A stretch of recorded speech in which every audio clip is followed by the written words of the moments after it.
Bismillahirrahmanirrahim.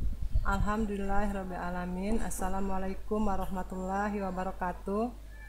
Kita ketemu lagi anak-anak dalam pembelajaran pendidikan agama Islam, yaitu bab 6 dengan judul Selamat datang wahai nabiku kekasih Allah. Sebelum kita mulai pembelajaran, kita berdoa dulu ya. Dimulai dengan Robbi srohli sodri wa yassirli amri wahlul 'uqdatam min lisani yafqahu qawli. Dan tak lupa kita sampaikan salam dan salawat kita kepada Nabi besar kita Muhammad Sallallahu Alaihi Wasallam. Apa kabar anak-anak sekalian? Mudah-mudahan kalian dalam keadaan sehat walafiat, tidak kurang satu apapun. Dan juga ibu minta mohon doa kepada anak-anak sekalian supaya ibu dalam keadaan sehat, bisa menyampaikan materi sebagaimana minggu-minggu sebelumnya. Dan ibu pesankan juga pada anak-anak sekalian, jangan lupa pakai masker, jaga jarak, cuci tangan, makan makanan yang bergizi biar kita terhindar dari penyakit COVID-19. Adapun materi kita pada pagi hari ini yaitu tentang selamat datang wahai nabiku kekasih Allah.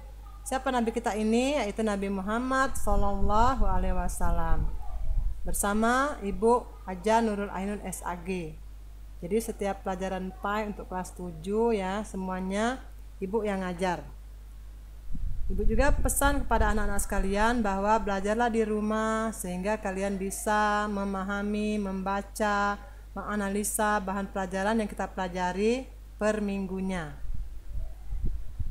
Berikut ini kita menginjak pada sebelum pembelajaran ada yang namanya tujuan pembelajaran. Ya, jadi setiap pertemuan itu ada tujuan pembelajaran. Satu, tujuannya siswa mampu mengetahui sejarah dari perjuangan dakwah Nabi Muhammad Sallallahu Alaihi Wasallam. Jadi kalian buka bab ini ya, cari tentang sejarah daripada Nabi kita, Nabi besar Muhammad Sallallahu Alaihi Wasallam. Jadi dalam pembelajaran ini kita diharapkan mampu mengetahui sejarah dari perjuangan dakwah Nabi Muhammad Sallallahu Alaihi Wasallam. 2. Siswa mampu meneladani perjuangan dakwah Nabi Muhammad Sallallahu Alaihi Wasallam serta menerapkannya dalam kehidupan sehari-hari.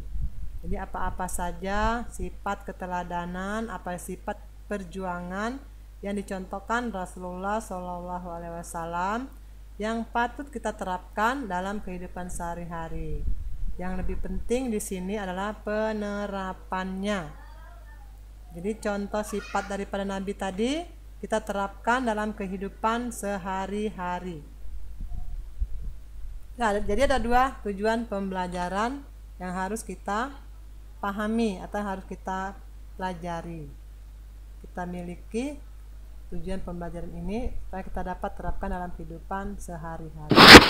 Berikutnya, kelahiran Nabi Muhammad Sallallahu Alaihi Wasallam. Nah, dalam bab ini kita belajar sejarah atau tarikh. Dalam bahasa agama ya, dalam bahasa pendidikan agama Islam itu kalau sejarah itu namanya tarikh.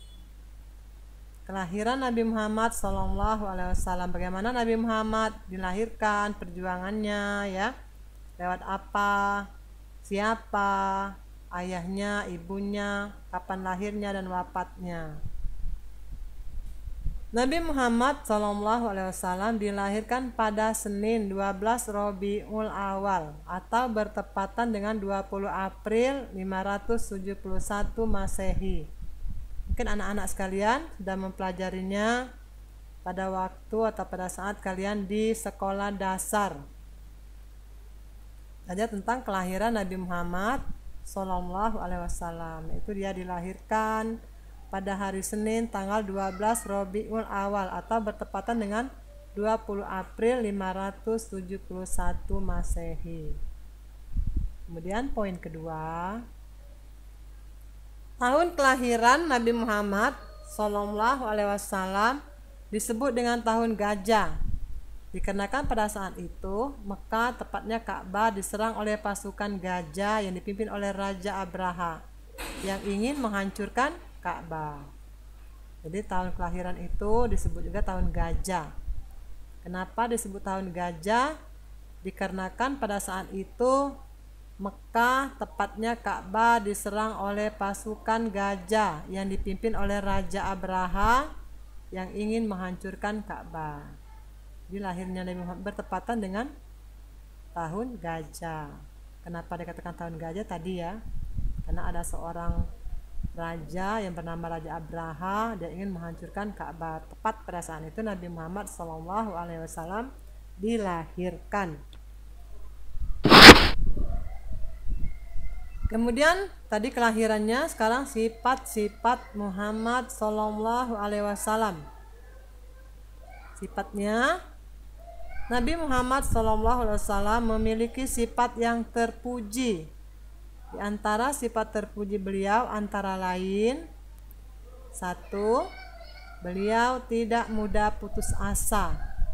Jadi beliau ini optimis terus ya, tidak mudah putus asa, dan selalu berusaha keras, bekerja keras, sehingga dia tidak kenal lelah, tidak kenal putus asa. Kemudian yang kedua, mempunyai semangat kerja yang tinggi, selalu jujur, amanah, tabah, optimis, serta selalu percaya diri. Ini sifat-sifat yang dimiliki oleh Nabi Muhammad SAW. Ini yang patut kita contoh. Sifat ini yang patut kita contoh. Tidak mudah putus asa, semangat kerja yang tinggi, selalu jujur, amanah, tabah, optimis, serta selalu percaya diri. Di dalam kehidupan sehari-hari kita harus punya sifat seperti ini ya. Jangan nggak amanah, jangan nggak jujur ya. Kita terapkan dalam bermasyarakat, berkeluarga, berteman, dalam kita lingkungan sekolah dan lain sebagainya. Sifat-sifat ini yang patut kita miliki atau patut kita terapkan dalam kehidupan sehari-hari.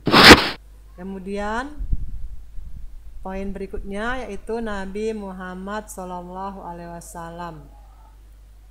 Nabi Muhammad SAW diangkat menjadi rasul pada usia 40 tahun dengan menerima wahyu pertama Quran surat Al-Alaq surat ke-96 ayat 1 sampai 5. Ini wahyu yang pertama turun. Jadi kapan dia diangkat jadi rasul? Itu pada usia 40 tahun. Poin kedua, kemudian Nabi Muhammad mulai berdakwah secara sembunyi-sembunyi setelah turunnya wahyu kedua, Quran surat Al-Mudaththir ayat 1 sampai 7. Al-Mudaththir ini surat keberapa? Surat ke-74 ayat 1 sampai 7, dengan terbatas masih dalam keluarga. Jadi dakwah Nabi Muhammad setelah dia jadi rasul, diangkat pada usia 40 tahun, dakwah masih terbatas dalam keluarga. Adapun orang-orang yang pertama kali memeluk Islam, ya, orang yang pertama kali memeluk Islam disebut as-sabiqul awwalun. As-sabiqul awwalun atau as-sabiqunal awwalun. Artinya apa itu as-sabiqul awwalun? Artinya orang yang pertama-tama memeluk Islam. Siapa yang termasuk as-sabiqul awwalun? Di antaranya Siti Khadijah, Abu Bakar, Ali bin Abi Thalib, Zaid bin Harisah, dan Ummu Aiman. Inilah kalau ditanya apa itu as-sabiqul awwalun, itu orang yang pertama kali masuk Islam. Siapa-siapa orangnya? Ada Khadijah, Siti Khadijah, Abu Bakar, Ali, Zaid bin Harisah, dan Ummu Aiman. Ada 5 orang yang termasuk dalam as-sabiqul awwalun.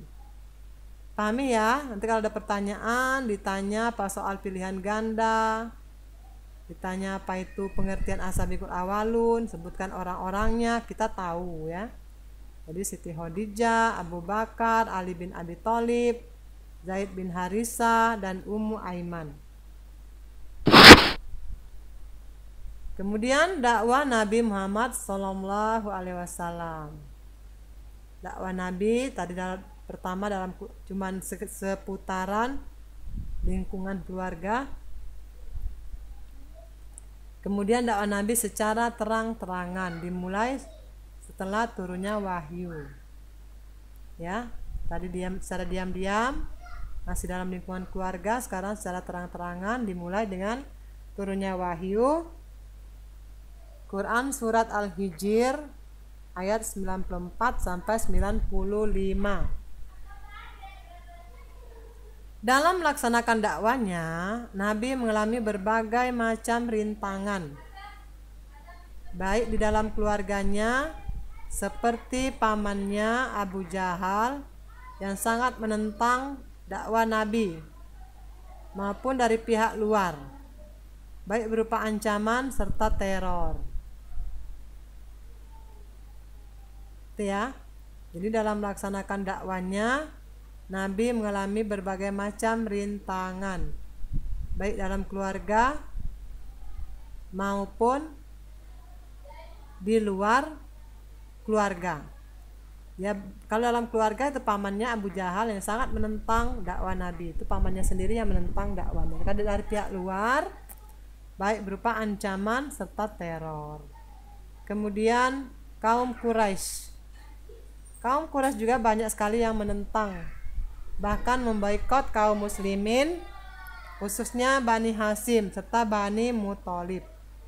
Itu dari pihak luar ya, dari kaum Quraisy. Banyak juga yang menentang bahkan memboikot kaum muslimin, khususnya Bani Hashim serta Bani Muthalib. Kemudian berikutnya meneladani perjuangan Nabi Muhammad Sallallahu Alaihi Wasallam di Madinah. Gimana kalau cara kita meneladaninya?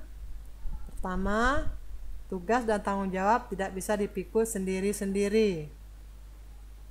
Harus ada kebersamaan dan persatuan dari berbagai kalangan masyarakat.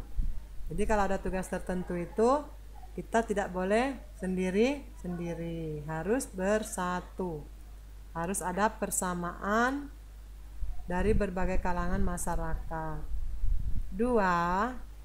Dalam bergaul harus bisa memilih teman yang dapat mengajak kepada hal-hal yang positif serta baik. Dalam bergaul harus bisa memilih teman yang dapat mengajak kepada hal-hal yang positif serta baik. Kemudian yang ketiga, dalam mengajak teman untuk berbuat baik, tidak boleh dengan cara-cara kekerasan, tetapi perlu dengan keteladanan, kesabaran, lemah lembut, serta kasih sayang. Itu ya. Jadi jangan maksa kita ya kalau ngajak teman-teman kita untuk berbuat baik. Jadi perlu dengan keteladanan, kesabaran, lemah lembut, serta kasih sayang. Kemudian untuk tugasnya ini ya, setelah kalian pahami, setelah kalian pelajari tadi tentang sejarah lahirnya, bagaimana perjuangannya, bagaimana dakwanya, baik secara diam-diam maupun secara terang-terangan, kalian ditugaskan yaitu buatlah rangkuman. Jadi disuruh kalian buat rangkuman. Apa isi rangkuman tersebut? Yaitu tentang dakwah Nabi Muhammad di Mekah. Jadi rangkumannya kamu rangkum karena ini soalnya sejarah, cerita ya, cerita yang terjadi pada diri Rasul pada zaman dulu, nggak zaman sekarang. Jadi kalian rangkum bab mengenai dakwah Nabi Muhammad SAW dari buku kita itu ya, dari halaman 62 sampai 69 pada buku catatan kalian. Kemudian udah dicatat, dirangkum di buku latihannya, baru kalian foto dan kemudian kumpulkan di grup penugasan agama Islam kelas masing-masing. Jangan nanya lagi nanti, Bu, kumpul di mana, di grup apa, di Japri ya. Setiap tugas kumpulkan di grup. Jadi kita bisa ngelompokkan, oh ini kelas 71, ini kelas 72, ini kelas 73, 74, 75 sampai dengan kelas 77. Dengan demikian kita bisa mengecek, oh siapa yang ngumpul, siapa yang nggak ngumpul. Kalau kemarin-kemarin tuh anak kelas 75 ada beberapa orang nggak ngumpul. Kelas 71 juga ada, kelas 76 juga ada. Nah semuanya ada, ibu tandain ya, mungkin karena mereka kuotanya tidak ada tapi lewat luring. Boleh lihat teman kamu, boleh lihat punya teman kamu ya soalnya. Kemudian kalau enggak tetap di catatan itulah, nanti di terakhir pertemuan kita nanti siapa tahu ada tatap muka, kita bisa periksa, kita bisa lihat catatan-catatan yang telah kalian catat sebelumnya atau telah kalian rangkum, telah kalian buat soal. Nanti ketika di terakhir pertemuan nanti begitu menjelang semester, itu semua akan dikumpulkan ya, akan dikumpulkan lewat ketua kelasnya masing-masing. Jelas ya? Jadi yang di sekarang bukan soal yang dikerjakan, rangkuman. Ingat ya, namanya rangkuman tuh inti sari dari bacaan, dari cerita tentang apa? Tentang Nabi Muhammad SAW di Mekah ya, bagaimana perjuangannya, bagaimana cara dakwanya, apa tantangannya. Kalian catat dulu di buku latihan, nanti kemudian baru kalian foto. Jadi rangkum, dipoto dan dikumpulkan di grup penugasan agama Islam kelas masing-masing. Jadi jangan menganggap ya, saya tidak ngumpul nggak apa-apa. Nanti di penilaian terakhir yang tidak ada tugasnya, berarti nilai keterampilan, nilai pengetahuan itu ya, dia akan tidak seperti temannya yang mengumpulkan tugas. Kira ini ya pertemuan kita pada minggu ini. Taufik wal hidayah. Wassalamualaikum warahmatullahi wabarakatuh.